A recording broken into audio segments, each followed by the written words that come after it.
नमस्कार दोस्तों, स्वागत है आप सभी का इंडियन आईक्यू के इस वीडियो में, इंडियन आईक्यू के चैनल पे, जहां हम कमिटेड है आपको best quality agree coaching affordable fees में उपलब्ध कराने में।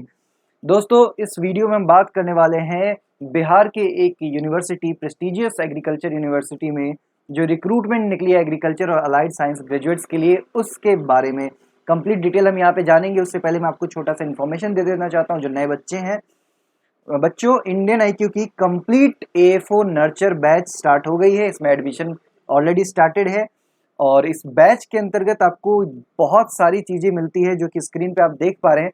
आपको प्रीलिम्स की कंप्लीट लेक्चर, रीजनिंग, इंग्लिश और क्वांट की वो भी बेहतरीन बेस्ट क्वालिटी ट्रिक्स, जो कि हर चैप्टर में आपको इतने अच्छे अच्छे ट्रिक्स दिए जाते हैं कि आप कोई भी सवाल विद इन सेकेंड सॉल्व कर पाते हैं। प्रीलिम्स के मॉक मिलते हैं, मेंस के कंप्लीट लेक्चर मिलते हैं, मेंस के फुल लेंथ 50 मॉक टेस्ट आपको मिलते हैं। टारगेट बेस्ड 250 प्लस मेंस के क्विजेज होंगे और सबसे बड़ी बात कि target based minor test already start होने वाला है और अगले हफ्ते से ही हम स्टार्ट करने वाले हैं। तो जितनी जल्दी हो सके आप इस कोर्स में एडमिशन ले लीजिए। इंटरव्यू का कंप्लीट लेक्चर मिलता है और प्रीलिम्स, मेंस और इंटरव्यू के क्लास नोट्स मिलते हैं। 1-to-1 टॉपर स्टॉक और स्ट्रेटजी इन डेप्थ 5 ईयर की प्रीवियस ईयर पेपर्स के बेसिस पे आपको इन डेप्थ एनालिसिस करके बेस्ट स्ट्रेटजी डेवलप करवाया जाता है। ये पूरा कोर्स आपको सिर्फ और सिर्फ 999 में उपलब्ध है। डिस्क्रिप्शन में सारी डिटेल्स है, कोर्स के बारे में डिटेल्ड वीडियो है, ओरिएंटेशन की वीडियो है, डेमो लेक्चर्स है, सब आप डिस्क्रिप्शन से चेक कर सकते हैं। चलिए स्टार्ट करते हैं। जो आपका रिक्रूटमेंट निकला है दोस्तों, वो doctor Rajendra Prasad central agriculture university, ये सेंट्रल यूनिवर्सिटी जो पूसा समस्तीपुर बिहार में लोकेटेड है और इसे प्यार से पूसा यूनिवर्सिटी भी कहा जाता है।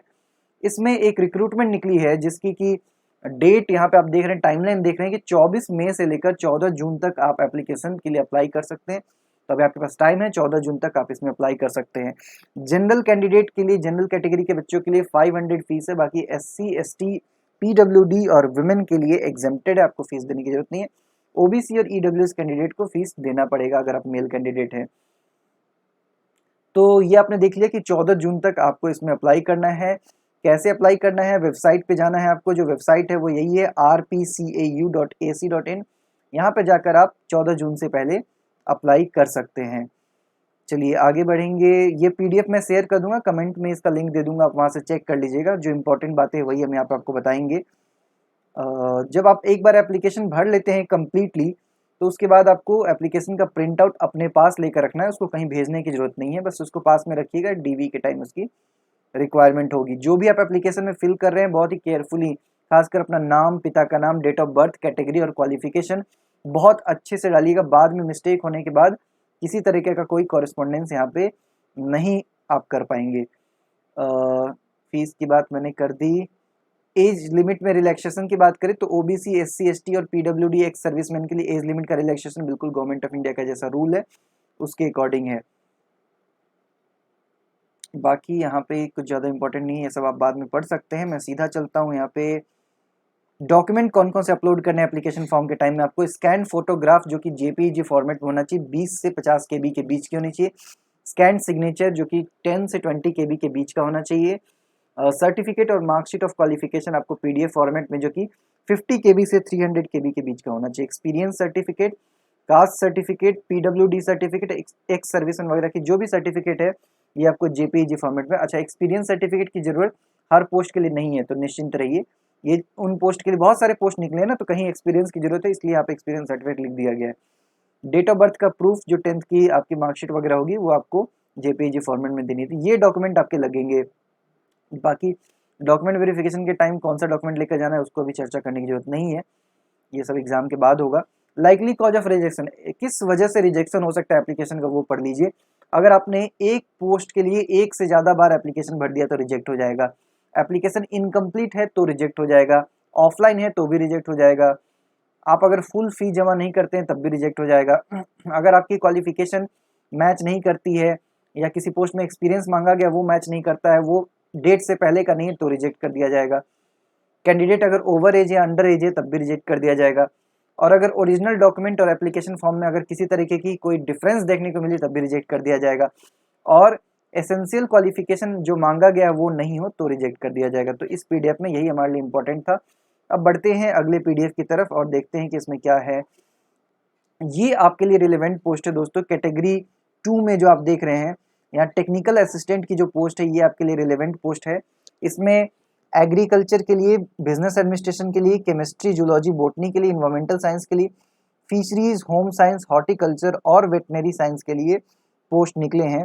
टोटल पोस्ट की बात करें तो एग्रीकल्चर में 6, बिजनेस एडमिनिस्ट्रेशन में 4, chemistry, zoology, botany, environmental science में 4, फिशरीज में 4, होम साइंस में 3, हॉर्टिकल्चर में 4 और वेटनरी साइंस में 2 पोस्ट हैं यहाँ पे।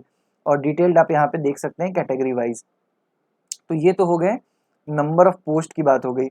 अब है यहाँ पे हम देख लेते हैं कि क्वालिफिकेशन आपसे क्या मांगा गया है। क्वालिफिकेशन क्या मांगा गया है उसको एक बार चेक कर लेते हैं। ये देखिए टेक्निकल असिस्टेंट के जितने भी पोस्ट हैं यहाँ पे, जितने भी पोस्ट आप देख रहे हैं जिस भी डिवीजन का हो, चाहे वो एग्रीकल्चर का हो चाहे किसी का भी हो, मैक्सिमम एज लिमिट यहाँ 30 साल है। बाकी इसके अलावा जो आपका परमिसिबल आपको जो रिलैक्सेशन है वो आपको मिलेगा। एसेंशियल क्वालिफिकेशन की बात करें तो आपका बैचलर डिग्री होना चाहिए रिलेवेंट सब्जेक्ट में या इक्विवेलेंट सब्जेक्ट में। अगर ये रिकॉग्नाइज्ड यूनिवर्सिटी या इंस्टीट्यूट से है, चाहे वो आईसीआर हो या नॉन आईसीआर, तो आप इसके लिए एलिजिबल हैं। तो इक्विवेलेंट क्वालिफिकेशन भी है तब भी आप यहाँ पे एलिजिबल हैं, बशर्ते कि इसी फील्ड में होनी चाहिए। तो ये सेकेंड पीडीएफ की इंपॉर्टेंट चीज थी। और थर्ड पीडीएफ में अब हम देखेंगे कि इस एग्जाम का पैटर्न क्या है, किस बेसिस पे आपका सिलेक्शन किया जाएगा। तो दोस्तों इसमें आपको जो सिलेक्शन होगा इसमें किसी तरह का कोई इंटरव्यू नहीं लिया जाएगा, किसी तरीके का कोई इंटरव्यू नहीं लिया जाएगा, लेकिन यहाँ पे बताया गया है कि किस तरीके से आपका एग्जाम का पैटर्न रहेगा। तो देखिए सबसे पहले आपके एकेडमिक स्कोर को यहाँ पे वैल्यू दी गई है और एकेडमिक स्कोर का एक वेटेज है।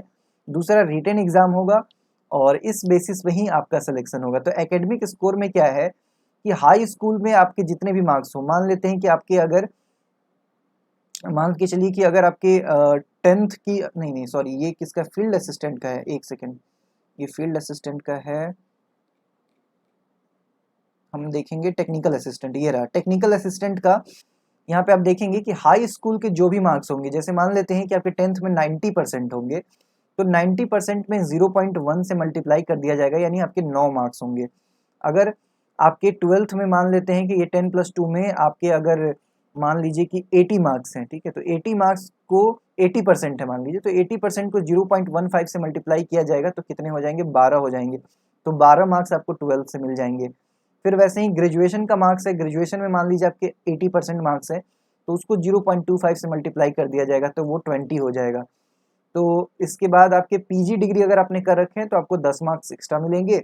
और इसके बाद आपके जितने साल का एक्सपीरियंस होगा किसी गवर्नमेंट या क्वासी गवर्नमेंट या फिर पब्लिक सेक्टर अंडरटेकिंग में अगर आपका कोई एक्सपीरियंस है तो उसके भी आपको जितने साल का एक्सपीरियंस है उसमें इंटू 5 कर लीजिए। 2 साल का एक्सपीरियंस है तो 10 मार्क्स मिल जाएंगे, 1 साल का एक्सपीरियंस है तो 5 मार्क्स मिल जाएंगे।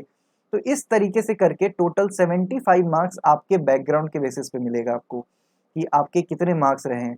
और इसके अलावा रिटन एग्जाम होगा जिसमें कि सब्जेक्ट मैटर, यानी अगर आप एग्रीकल्चर से हैं तो एग्रीकल्चर के 100 मार्क्स का क्वेश्चन होगा, फिशरीज से हैं तो फिशरीज का 100 मार्क्स का क्वेश्चन होगा, हॉर्टिकल्चर से हैं तो हॉर्टिकल्चर के 100 मार्क्स का क्वेश्चन होगा।